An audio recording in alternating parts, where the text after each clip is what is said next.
बाटो बनाएको अनि भन्नुभयो बोल्ने केही छ त्यो मात्रै तपाईँ फुटबल ग्राउन्ड हेर्नुहोस् तपाईँ मान्छे तर्ने पुलहरू बनाएको हेर्नुहोस् तपाईँ के अरे झोलुङ्गे पुलहरू हेर्नुहोस् अहिले कतिवटा झोलुङ्गे पुल बनेको छ हेर्नुहोस् तपाईँ 4000 धारा हामीले बनाएको हामीसँग तथ्याङ्क रेकर्ड छ अहिले कति धारा बनेछ हेर्नुहोस् हैन टोटल 500 किलोमिटर बाटो हामीले खनेका छौँ अहिले त्यो हामीले खनेको बाटो चाहिँ तपाईँ सफाई गर्न सकेन भने यो जनप्रतिनिधि के को लागि यो त कुनै किसिमको करप्सन हुनसक्छ तर हामी करप्सन भनेर हामी त खोजेर हिँडेका छैनौँ नि त हामी लगाएर हिँडेका छैनौँ यो करप्सनको एउटा सङ्केत छ यहाँ छ भन्ने कुरो मलाई लाग्छ किनभने हामी पछाडि पर्यौँ नि त परेनौ कृषिमा पछाडि यहाँ 4000 थाङ्रा बाँड्थ्यो होला नि त टिभीको होइन अहिले हामीलाई थाङ्राको सबै मान्छे म पनि त गरिब किसान हो नि एउटा थाङ्राकै खाँचो भइरहेछ थाङ्रा बनाउन सकिरहेको छैन किन्न सकिरहेको छैन भने त्यो समस्या हो नि त त्यसले गर्दाखेरि एउटा टोयलेट पनि बनाउन सक्दैन अहिलेकोले यस्तो जनप्रतिनिधि आउनु हुँदैन आए जुनसुकै दलको आओस् तर राम्रो आउनुपर्छ केही न केही हुनुपर्छ भन्ने मान्यता बोकेको हुनुपर्छ केही न केही गरिब जनताहरूको सुख दुःखमा साथ दिने हुनुपर्छ अब तपाईँ धनीले मात्रै गर्ने हो र त्यसो भने त्यसले गर्दाखेरि गरिबहरू यहाँ अधिकांश मान्छे छन् म तपाईँलाई भन्छु उनीहरूको भनाइ चाहिँ के छ त हजुर अहिले 80 रुपियाँ भन्दा बढीको त्यो मिनिमम चार्ज छ नि त्यो मिनिमम चार्ज भन्दा बढीको पैसाको बत्ती नबाल्ने चाहिँ तपाईँको 80% मान्छे छ यहाँ गोकुलमा त्यो हामीले रेकर्ड हेरेको छ मिनिमम चार्ज भन्दा कम युज गर्ने 80% मान्छे छ त्यसबाट पनि थाहा हुन्छ ऊ कतिको चाहिँ धनी मान्छे हो र गरिब मान्छे हो त्यहीबाट रेकर्ड हामीले लिन सक्छौँ भनेपछि यस्ता कुराहरूलाई ध्यान नदिने जनप्रतिनिधिहरू काम छैन क्लियर चाहे जुनसुकै व्यवस्था आओस् होइन काम छैन लिनुपर्छ विचार बोक्नुपर्छ खै जनता त अब भन्ला नि जनता त अब अघि नै भनिहाल्यो नि त कुर्सी झारिएको छ टेबल झारिएको छ भोलि पनि टेबल झारिन्छ भोलि पनि कुर्सी झारिन्छ होइन हामीसँग त्यो हुँदैन भोलि पनि पैसा झारिन्छ यो त तपाईँहरूले प्रचारै गर्नुभयो भने केही हुनेवाला छैन म त क्लियर भनिदिनु यो तर पनि हाम्रो इन्टरनल कुरा त्यो त हामीलाई त्यो कुरा त के भने हाम्रो एउटा के कुरा अलिकति उ लाग्यो भने अहिले झर्दै गर्दा अझ के अरे हाम्रो व्यासले के भन्नुभयो भने साँच्चै कम्युनिस्ट त यो फर्म हेर्दै झर्दा र उहाँले तपाईँ कुरा गरिरहँदा साँच्चै कम्युनिस्ट त खड्ग सुन्न रहेछ नि है अब तपाईँलाई सुन्नुहोस् न पार्टीको काम छ उहाँ पोखरा पुगेका छन् हाम्रो नेताहरू कति दौडेका छन् हाम्रै राम्रो सबका थुप्रो दौडेका छन् म यहाँ बसिरहेको छु होइन भोलि टिकट पाइन्छ भनेर कुद्या होला के होला उनीहरूको होइन म यहाँ बसिरहेको छु मेरो आफ्नो कृषि गरिरहेको छु अघि तपाईँहरूले यहाँ तपाईँहरू आएपछि म तल मेरो कृषि फर्ममा थिएँ कि तल टिभीमा अनि म दौडेर आएको तपाईँहरू आयो भने तपाईँको अध्यक्ष पनि जानुभएको छ त पोखरा छु भन्नुहुन्थ्यो एकजना अध्यक्ष यो 6 नम्बर कि 5 नम्बर 5 को अध्यक्ष हो 5 को अध्यक्ष हो ए अध्यक्ष हजुरसँग एकदम फेरि बसेर लामो कुरा गर्ने इच्छा छ हजुरलाई चाहिँ हजुरको अभियान हजुरले सञ्चालन गर्नुभएको यो अभियान अन्य सिक्न लायक छ धेरै कुराहरू यो मोडल हामी पछि बसौँला होइन रहेछ अहिले हामी अब अर्को त्यो 10 बजे हजुरलाई पनि निमन्त्रणा गऱ्यौँ हामीले हजुरलाई व्यक्तिगत रूपमा पनि संस्थागत रूपमा पनि गरे नगरे पनि यसो सम्भव भएसम्म हजुर पनि यसो आएर यसको पालिका यो 5 वर्ष रणनीति योजना ए हुन्छ यता आउनु ल थोरै अब हुनु त मैले मात्रै बढी बोलेँ तपाईँहरूले होइन आज हजुर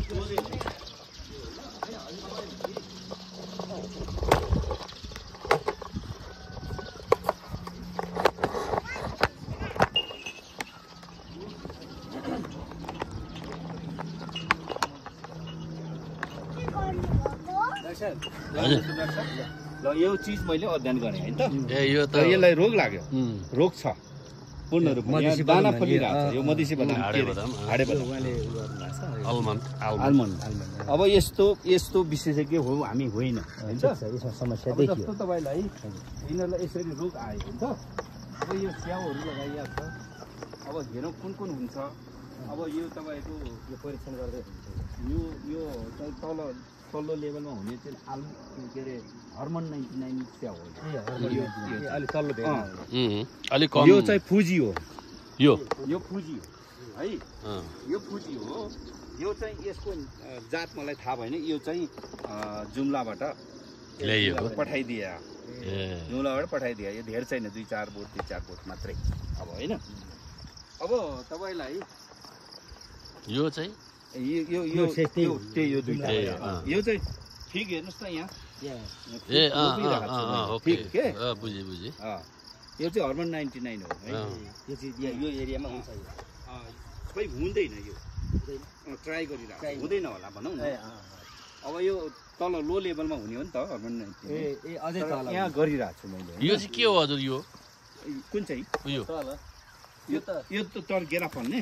यो चाहिँ गङ्गा फल भन्छ यो चाहिँ अचारको लागि उपयुक्त एकदमै ए यसलाई हजुर गङ्गा फल भन्नुहुन्छ हामी चाहिँ गङ्गा फल भन्छौँ यो असाध्यै राम्रो चिज हो ल खाइहेर्नुहोस् हामी यो एउटा बेरी भेराइटी थुप्रो लगाएर धेरै राम्रो चिज हो होइन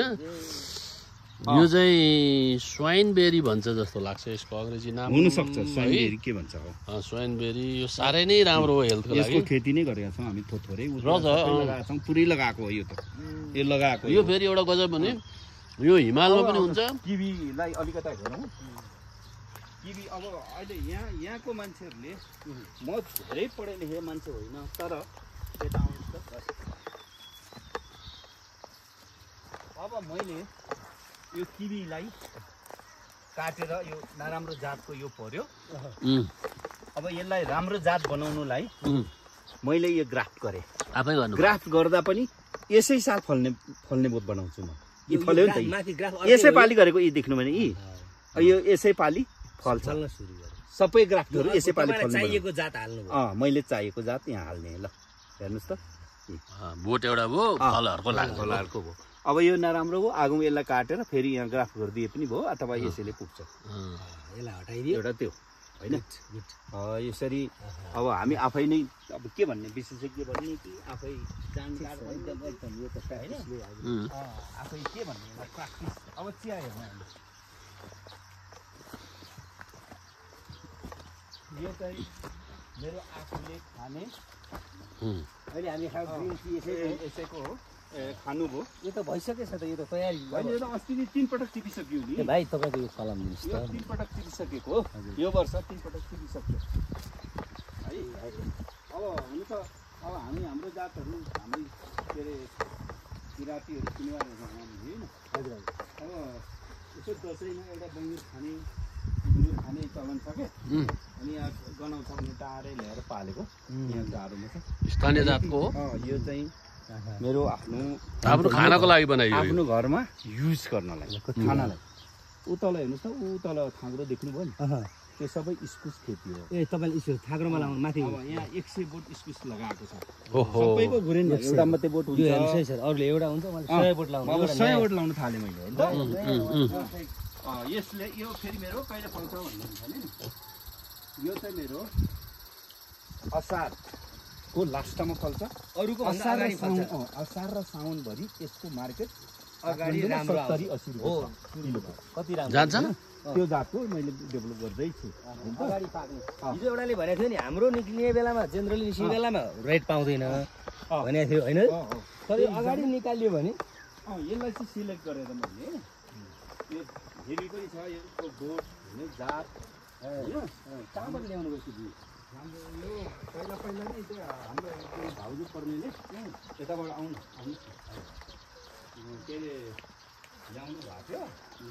अनि त्यसको चाहिँ हामीले त्यसको बिउ चाहिँ हामी गर्दै अहिले मैले 100 बोट लाउनु थालेँ अब यो साल लगाएर यसै त्यही जात हो त्यही जात यसै पालि किनेर सबै हो यता अन्त पनि छ एउटा एक ठाउँ छ यता एक ठाउँ छ पारी एक ठाउँ छ त्यो तलको देखिहाल्नु अहिले चाहिँ हजुरसँग त्यसको बिउ छ कि छैन त अब बिउ हजुरले कहिले पाउनु सक्नुहुन्छ भने भदौ असोजपछि हजुरले मलाई सम्पर्क गर्नु भने म भदौ असोज बिउ त मैले 40 जना जतिलाई बाँडिदिएको छ सबै सकिसक्यो यो सालको त अनि निकाली ढिलो भयो नि त यो यही चाँडो भइसक्यो कत्रो हुन्छ यो ठुल्ठुलो हुन्छ यत्रो राम्रो एक नम्बर हो यो राम्रो एकदमै राम्रो छ अनि तपाईँलाई हेर्नुहोस् त यी ग्राफ्ट गरेको अब यहीँ हेर्नुहोस् न आरु ग्राफ्ट गरिरहेको छु मैले अब यो आफूलाई हुने जति त हामी बनाउन सक्छौँ नि त यी हेर्नुहोस् त यो आरु चाहिँ केमा जोडेको